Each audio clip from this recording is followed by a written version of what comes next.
여기까지 말하면 큰 어떤 우리가 레슨을 얻을 수가 있네요.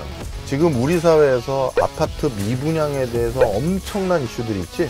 7만 가구 이상 비었다고 돼 있잖아. 앞으로 서울시의 아파트 가격, 저는 솔직히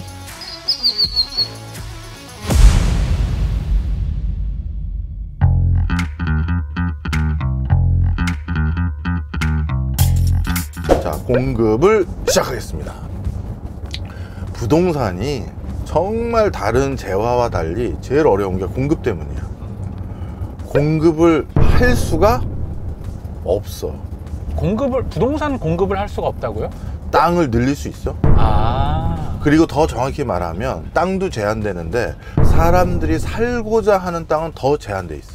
역에서 가깝거나 서울이어야 되거나 직장 근처에 되거나, 그러다 보니까 이 땅을 더 늘릴 방법이 실질적으로 없어. 그러다 보니까 부동산이, 생각을 해봐. 원래 다른 재화는 경제학 원론 시간 때 가격이 뛰면 공급을 늘리게 돼 있다고 그렇죠. 했잖아. 근데 공급을 못 늘리니까 가격이 뛴 상태로 있는 거야. 거기다 가수요까지 붙으니까 가격이 더 뛰는 거지. 그래서 부동산이 이게 무슨 다른 석유보다 가격 등락폭이 더 어느 때는 더 빠른 것 같고, 무슨 다른 우리가 일상 소비재로 사는 물건들보다 훨씬 더 무슨 나이키 명품 운동화보다도 더 이게 가격 등락폭이 빠른 것 동네도 있으니 이게 뭐냐? 바로 공급이 안 돼서야. 자, 그럼 교수님, 공급을 어떻게 할 방법이 없나요? 서울을 늘려야 된다는 얘기인가? 그잖아. 말이 안 되잖아. 그래서 서울을 늘릴 수가 없어서 뭐 했어? 신도시지. 신도시를 만들어줬다고. 서울 못지않는 도시를 만들어준 거야. 그런데 신도시 중에서 그래도 잘 자리매김하고 있는 도시들 같은 경우는 분당 쪽이라든가 일산 쪽이라든가 뭐 이런 쪽은 그나마, 또 평촌이라든가 광명이라든가 이런 데는 좀 자리매김이 돼 있어. 그런데 그 신도시 내부에는 또 어떤 문제가 있냐면, 신도시 내부의 상권이 활성화되지 않는다. 그리고 신도시에서 서울로 왔다 갔다 하는 뭐 교통지옥이 생겼다. 뭐 이런 부작용들이 많잖아. 그래서 신도시에 대한 안정적인 뭐랄까 도시 기능을 유지하기 위해서 자족도시 만든다 이런 소리 해. 네, 자족도시. 근데 너 생각을 해봐. 서울에 직장이 있는데 서울에 집을 못 구해서 신도시를 만들었는데, 신도시에서 자석도시라는 게 뭔 소리지? 그 사람들 직장은 다 서울에 있는데? 이거는 사실 약간 허구야. 약간 허구야. 물론 나중에 이 판교 같은 곳 있잖아. 전혀 없었던 인더스트리에 대해서 새로 형성되니까 그쪽에 본사를 유도해서 카카오라든가 뭐 네이버라든가 뭐 이런 회사들이 잔뜩 간 그런 형태 있지. 네, 우리가 IT에 특화되어 있다고 알고 있는. 야, 그런 데는 정말 자족도시가 됐지. 그러니까 판교가 요즘 다른 곳이 돼버렸잖아. 그래서 그건 정말 국가의 의도가 아니라 그냥 전 세계적인 그 큰 파도와 바람에 힘입어 IT가 붐이 일고 거기 성과를 낸 사람들이 글로 몰려간 이제 그 상황이고, 나머지는 이게 쉽지가 않은 상황이야, 솔직히. 그래서 수도권에 이 신도시를 새로 지어주면 무조건 그 다음 해야 되는 게 뭐냐면 바로 서울로 출퇴근을 원활하게 해줄 광역철도, 그 다음에 지하철 이런 걸 놔줘야 돼. 근데 이 광역철도와 지하철을 놔주면 이제 뭐가 장점일까? 그 동네 집값이 또 폭등해. 이게 참 재밌어. 원래 우리 동네 집값을 올리는데 들어가는 인프라, 그거는 그 동네 주민들만 십시일반 돈을 모아서 인프라를 조성해야 돼. 우리 그러지 말고 아파트 단지 근처에 우리가 아파트 더 올리지 말고 공원 조성합시다 라고 하면서 뭐 공원을 우리가 돈 모아서 단지 처음 모델링 할 때 넣거나 이렇게 하는 거거든. 일반적으로. 그래서 단지 근처, 이 단지는요, 단지 내에 이런 큰 공원도 있고요, 분수도 있고요, 뭐 이런 거잖아. 그런데 지하철은 어떤 로직이야? 거기 지하철을 놓는 돈은 그 주민들이 감당할 수 있는 돈이 아니죠. 그렇지. 누가 내는 거냐면 아주 단순히 말하면 전 국민이 내는 거야. 맞아요. 기획재정부에서 거기 교통 수요가 있으니 지하철 놔주자 하면 전 국민의 세금들을 일부 좀 벌충해서 거기다 지하철을 놔줘. 그러면 그 그 동네가 살기 좋은 동네로 만들어준 건 전 국민의 세금이지. 그런데 그 세금으로 그 지하철을 놔주고 나면 그 동네 집값 상승 당연히 일어나잖아. 네, 맞죠. 그 수혜는 다 누가 받는다? 그 지역 사람들. 그렇지. 그 최근에 아파트 값이 엄청 많이 올랐을 때 가장 중요한 화두가 형님 뭐 당연히 아시겠지만 그 광역철도 GTX 노선 있잖아요. 맞아. 그거였었던 것 같아요. 맞아. 그래서 신도시에서 부동산 투자를 했었을 때 대박 날 수 있는 거는 철저히 교통이야. 내 돈 말고 남의 돈으로 내 집값 올려놓은 거거든. 그래서 GTS 놔달라라는 이 성토와 같은 그 어떤 목소리가 이렇게 곡소리처럼 신도시에서 나올 수밖에 없는 이유가 바로 그게 엄청난 효과가 있는 것이고, 그러면 GTS 역에서 제일 가까운 아파트 단지의 그 가격은 어마어마하겠지. 그렇죠. 신도시 중에선 마을버스 타야지만 거기까지 가야 되는 데도 있잖아. 맞죠. 그런 데와 달리 GTS가 바로 앞에 있어요. 바로 저기 보이시죠? 하는 데는 정말 가격이 뭐 산더미처럼 올라가지. 자, 그래서 다시 공급 얘기 계속하면, 신도시로 부동산을 공급한다는 건 이런 맥락적인 변화들이 있다. 그리고 지금 3기 신도시까지 추가적으로 정부에서 대책안을 내세웠고 뭐 10년 안에 조성한다고 하잖아. 자, 그렇게 되면 또 다른 문제가 생겨. 어떤 문제가 생기냐면, 서울에 쾌적한 사람들이 살 곳이 더 많아지니까 지방의 인구가 더욱더 빨리 소멸되지. 그 근처에 지금 서울이 원하는 게, 한국이 원하는 게 뭐야? 신도시들의 자족도시라며. 네. 그러면 거기 기업을 유치해야 되잖아. 그럼 기업 유치할 때 어떤 경우도 있다? 지방에 있는 기업들 중에서 저도 우수한 인재를 유치하기 위해서 우리 직원들이 이직하는 걸 막기 위해서 수도권으로 본사 이전하겠습니다 하는 사람들까지 올 가능성도 많아. 그래야 그 도시에 기업들이 넘쳐나거든. 자, 그러면 신도시 더 늘린다는 건 지방 소멸의 가속화. 그다음 두 번째 하나가 더 있어. 신도시를 더 늘리는 건 우리 국민들이 앞으로 실질 소득이 굉장히 줄어들 거야. 왜요? 왜냐하면 좀 전에 말했지, 신도시는 도시만 지어줬으면 안 되고 거기 도시에서 서울이나 아니면 수도권까지 왔다 갔다 할 수 있는 대중교통 수단을 만들어줘야 돼. 네. 그 중에 대표적인 게 수억씩 들어가는 지하철이야. 근데 너 요즘 들어서 알겠지만, 그리고 경부 북부 지역에는 경전철이라고 해서 얕은 지하철, 그거 어떻게 됐어? 매년 적자죠. 몇 년 적자가 아니라 어떤 데는 파산했잖아. 네, 뭐 용인시, 뭐 의정부시 있는 뭐 그런 경전철들. 맞아. 그 얘기 무슨 얘기다? 한 번 지어지고 난 다음에 그걸 유지하기 위한 비용은 국민의 세금으로 계속 때려 들어가. 그러면 인구 소멸을 걱정해야 되는 상황에서 그런 신도시를 또 대거 또 추가적으로 늘렸다. 그럼 그 지하철역 계속 유지하는 세금은 다 누가 낸다? 우리들이 내는 거야. 그러면 결국 내가 월급 받았는데 내 월급에서 세금의 비율은 점점 더 높아진다. 늘어나겠지. 그래서 내 실질 소득이 줄어들게 만드는 가장 주범 중에 하나가 국가의 펀더멘탈을 유지하기 위한, 공공 인프라를 유지하기 위한 돈 우리 걷어갑니다. 이 금액이 늘어가면 우리의 소득이 줄거든. 그래서 신도시 공급이라는 게 엄발의 오줌 누기인 경우도 있어. 자, 다시 돌아와서 땅을 넓힐 수가 없어서 외곽의 신도시를 만드는 건 이런 제한적인 문제가 있으니, 그러면 그냥 원래 사람들이 선망해 하는 곳에 거기에 주택을 더 지을 방법을 모색해야겠네요, 교수님. 그렇지. 기존 서울에 주택을 더 올리는 방법이 있을 수 있어. 그런 거의 대표적인 방법이 뭐야? 뭐 용적률 제한 같은 거 풀어주는 거? 규제? 맞습니다. 이 용적률 제한 풀어주는 게 하나 있어. 지금 서울의 대표적인 옛날 아파트들, 구반포라든가 압구정 현대아파트라든가 압구정 한양아파트, 여기를 그냥 뭐라 그러지, 완전 떼돈 버는 아파트라고 부르는 이유가 바로 용적률 때문이야. 그 아파트 단지들이 그 건물 지을 때는 국가에서 용적률을 200%를 안 줬었어. 그래서 지금 190% 정도 돼. 그래서 190%인데 국가에서 워낙 서울에 살겠다는 사람들이 많다 보니까 그 뒤에 용적률을 300%까지 올렸어. 그랬더니만 건물을 더, 아파트를 층고를 더 높일 수가 있었겠지. 그렇게 아파트 층고를 더 높였는데, 그리고 났더니 또 어떻게 됐다? 더더욱 서울에 살겠다는 사람이 늘었어. 그럼 더더욱 서울에 살겠다는 사람이 늘었으니까 국가에서 또 어떻게 했겠어? 용적률을 또 올렸어. 그렇게 용적률을 또 올렸을 가장 정점의 용적률이었을 때 그 아까 초창기 용적률 190%대 지어졌던 아파트 중에 하나인 반포가 재개발이 된 거야. 그래서 반포에 있는 레미안, 자이 이런 아파트 단지들이 용적률이 근 300%가 뭐야. 초고층 아파트들이 있잖아. 네, 맞아요. 그러다 보니까 그 동네가 어떻게 됐다? 교통지옥이 된 거야. 옛날에 용적률 190%일 때 지었을 때는 이 동네 사는 사람이 요 정도니까 도로폭을 몇 차선으로 해야겠다 그렇게 계산했겠지.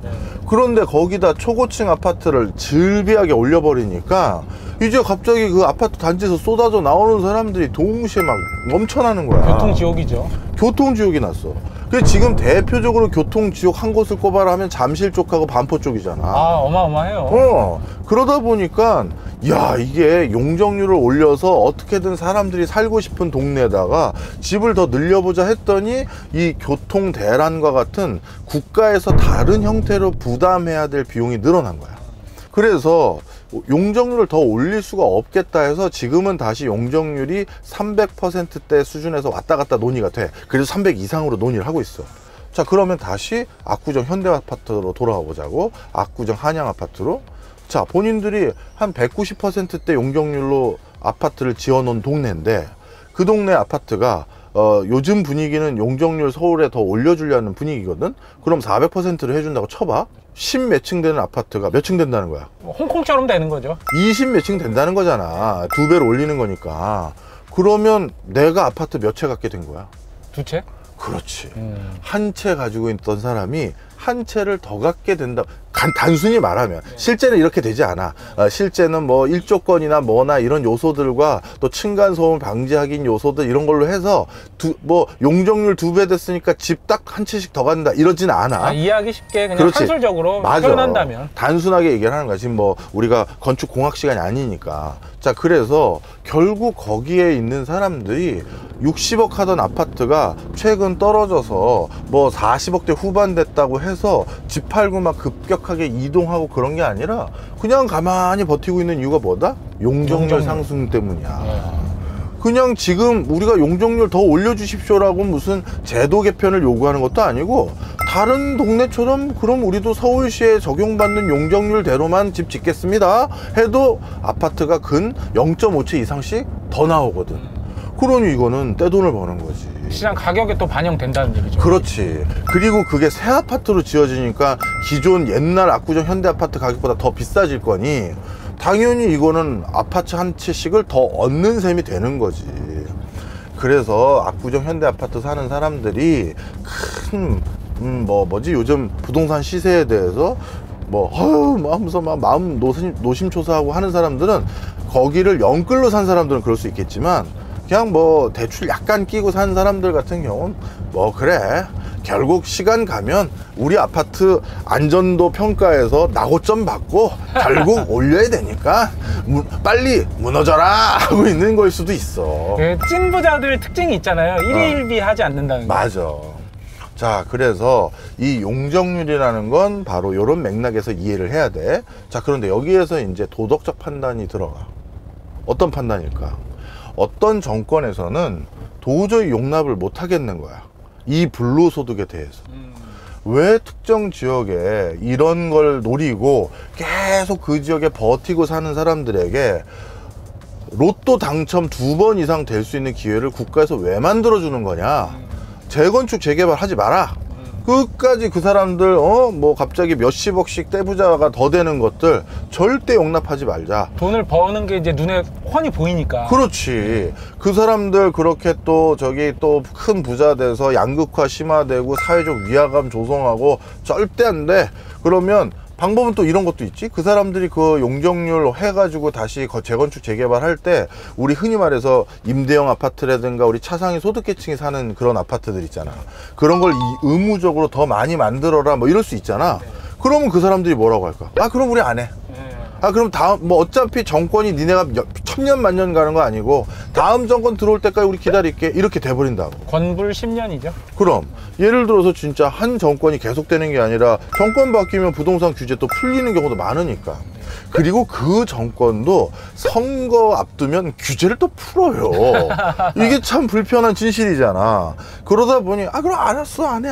더 녹물 먹으면서 더 버티지 뭐. 나 그렇지 않아도 요즘 몸에 뭐 철분이 많아서 좋아 뭐 이럴 수도 있다고. 자, 바로 그러다 보니까 이 싸움이 지루하게 상당 기간 계속됐어. 그래서 서울에 더더욱 아파트 공급이 원만하지 못했던 거야. 바로 그런 것들 때문에 최근 몇 년 동안 가수요와 함께 공급 부족으로 인한 이런 부동산 가격 급상승이 일어났던 거지. 자, 그러면 용중이 네 생각이 듣고 싶어. 네. 서울에 살겠다는 사람들, 서울에 뭔가 내 집 하나 장만하겠다는 사람들은 엄청 많잖아. 그렇죠. 그 사람들을 생각해서 일부 사람들이 떼부자가 되더라도 용적률 허용하면서 여기저기 고층 아파트들 많이 지었으면 좋겠어요가 네 답이야? 아니면 아니 됐어요, 저는 저기 저 신도시에서 출퇴근 하더라도 그 꼴은 못 보겠습니다. 그건 아닌 것 같아요. 사람들이 땀 흘려 일하는 사람들이 잘 사는 사회 문화를 계속 만들어 놨어야지. 이렇게 한탕주의가 일반화되는 문화를 만들면 그 국가 꼴이 제대로 되겠느냐? 둘 중에 넌 어느 쪽이니? 무슨 대답을 해도 무조건 욕을 먹을 것 같은데. 그렇게 대답을 유도했어. 네. 그래도 저는 전자예요. 전자? 네. 올려서 네. 공급을 하자. 네. 우리 저기 명성 PD는 어때? 후자야. 이거 봐. 국민들의 생각이 다 달라. 그래서 이게 쉬운 판단이 아니야. 그러니까 많은 정권에서 부동산에 대해서 어떤 나라의 어떤 특성들이 확 정해지거든? 우리 프랑스 그럼 머릿속에 떠오르는 이미지 있잖아. 프랑스 파리. 네. 그지? 그 다음에 뉴욕 그럼 떠오르는 이미지 있지. 근데 우리 대한민국은 이 떠오르는 이미지가 참 개성이 없어. 이게 왜 그러냐면 이 국민의 반은 A를 원하고 국민의 반은 B를 원하니 이게 뭔가 이렇게 통일감 있게 막 그 부동산 서울 하면 어떤 도시라는 이미지 메이킹이 잘 안 돼 버린 거야. 그러다 보니까 세계인들에게 뭐 서울이 관광지로서의 매력도도 떨어져 버린 거지. A든 B든 하나를 쭉 가면 그게 도시의 특색으로 남게 되어 있어. 그래서 그러다 보니까 이런 부분은 좀 아쉬움으로 들어. 자, 그러면 결국 서울시 내에서 올리는 것도 만만치 않고 이런 정책적인 또는 정치적인 어떤 눈치 보기 때문에 그 다음에 신도시를 조성하는 거에 대한 부담감도 점점 늘고 그러면 전체적인 공급은 어떻다? 쉽지 않다. 그럼 다시 돌아와 볼게. 지방의 부동산 수요는 일자리는 점점 줄고 신규 생기는 일자리는 대부분 서울과 수도권이고 실제 우리나라에서 제일 좋은 회사들이 서울 말고 어디에 많이 있었냐면 울산이야. 근데 그 울산의 현대중공업도 자신들 회사 이름 바뀌었지? HD 현대라고. 네. 그런데 그거 본사 어디로 왔니? 서울로 왔어요? 판교로 왔어. 판교로 왔구나. 왜? 이제 다 자신들도 IT 붐에서 벗어날 수가 없고 자율주행 선박이나 이런 걸 만들어야 되는데 그런 IT 인력들은 부산까지 울산까지 취업하러 안 오거든. 국내뿐만 아니라 이제 해외 우수한 인재들을 유치하려면 어떻게 된다? 본사를 서울과 수도권 근처에 놔야 되는 거지. 네. 그 회사마저도 올라온 거야. 맞아. 그리고 LG가 대전에도 여러 가지 연구소 많았거든. 근데 우수한 인력들이 연구 인력들이 대전에 연구소가 있다고 하니까 대덕 연구단지에 안 오는 거야. 그래서 마곡지구를 개발했잖아. LG 사이언스 밸리인가 뭐 이렇게 부르면서. 그 다음에 삼성이 어디를 또 대규모 샀니? 강남구 우면동이야. 왜? 세계적인 우수 인재들 인도에서, 베를린에서, 이스라엘에서, 네덜란드에서 우리 삼성에 와서 일해보실 생각 있으신가요? 물어봤더니 코리아, 삼성, 좋죠. 저 서울 가봤어요. 근데 저희 연구소는 수원에 있는데요. 난 못 들어봤는데. 난 그런 데서 일할 수가 없는데. 내가 아는 건 강남 스타일인데. 이렇게 되는 거야.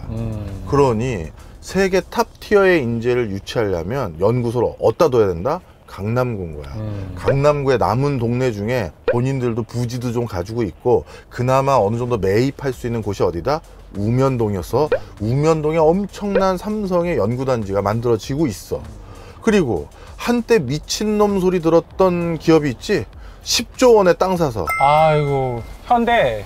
네. 삼성역 근처에 한전 부지 매각했었을 때 네. 그때 그걸 가지고 본인들이 거기에 뭐 100몇 층짜리 엄청난 건물 올리겠다 하면서 삼성과 현대가 그 땅 매입하겠다고 베팅했잖아. 그때 10조 원에 매입한 현대 보고 저놈들은 자동차 잘 안 만들고 쓸데없는 짓 하고 바보 같은 짓 하고 막 이런 소리들 했었거든. 입찰 금액의 초격차를 보여줬죠. 그런데 지금 다들 뭐라고 하는지 알지? 네. 현대가 옳았다. 그거 이제 가치가 10조 원이 넘었어. 네. 근데 현대는 왜 그러면 삼성보다 훨씬 더 많은 베팅을 했냐면 현대그룹이 성공하는데 전부 그 땅의 무서움을 알았거든. 내가 하나만 얘기해 줄까? 현대가 원래 땅을 가지고 있었던 동네 중에 하나가 어디였냐면 지금 서울 시립박물관 부지가 있어. 거기에 현대가 조그만 땅을 하나 샀어. 근데 그 땅을 사서 거기다가 현대 연구소 같은 걸 지으려고 하고 있었었는데 4대문 안에 특정 그 기업이 이렇게 땅을 사가지고 말이야. 그것도 그때는 강남 없을 때였는데 그때 그렇게 특정 기업이 땅 투기로 큰 돈 벌면 되겠느냐? 서울시가 지금 가뜩이나 땅도 없는데 뭐 하는 거냐? 그거 빨리 그 기업에서 뺏어라 이렇게 한 거야. 그래서 진짜 서울시가 현대그룹한테 얘기를 해가지고 그 서울 시립박물관 지금 부지 거기를 매입을 했네. 그때 현대가 뭘 원했냐면 그러면 우리한테 현찰 주지 말고 너희가 시유지로 가지고 있는 구이동 근처의 부지를 우리한테 맞교환하자. 아, 마트레이딩 했구나. 그리고 부의동 근처에 그 백사장이 있어. 옛날에 한강 근처에 백사장이 많았어. 모래사장이. 네. 그 백사장을 우리가 매립해서 땅을 채워가지고 땅을 늘려서 아파트 단지를 지을 수 있게 해달라 했어. 그래서 현대가 더 큰 떼돈을 벌었어. 그 근처에 현대 아파트가 그때 지어진 거거든. 그리고 압구정 현대 아파트랑 압구정 한양 아파트 쪽이 옛날에 다 백사장이었어. 그러니까 계절적 시점에 따라 물에 잠기기도 하고 밖에 노출되기도 하고 그걸 전부 매립한 거야.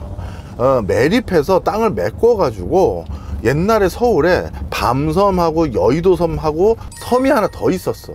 근데 그 섬은 그러니까 섬이라는 건 사계절 지상에 있어야 되잖아. 그 섬이 하나 더 있었어. 그런 섬이 하나 있었는데 그 섬을 땅을 다 파서 바로 압구정의 땅을 메운 거야.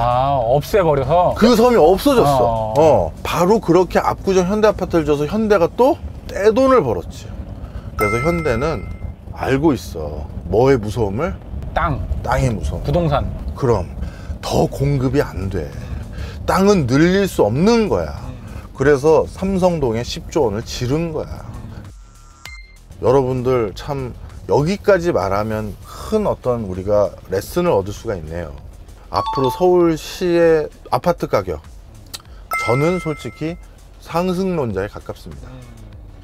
지금 우리 사회에서 아파트 미분양에 대해서 엄청난 이슈들이 있지. 지금 7만 가구 이상 비었다고 돼 있잖아. 그런데 서울시의 미분양 건수는 어떻게 될까? 1000가구가 안 돼.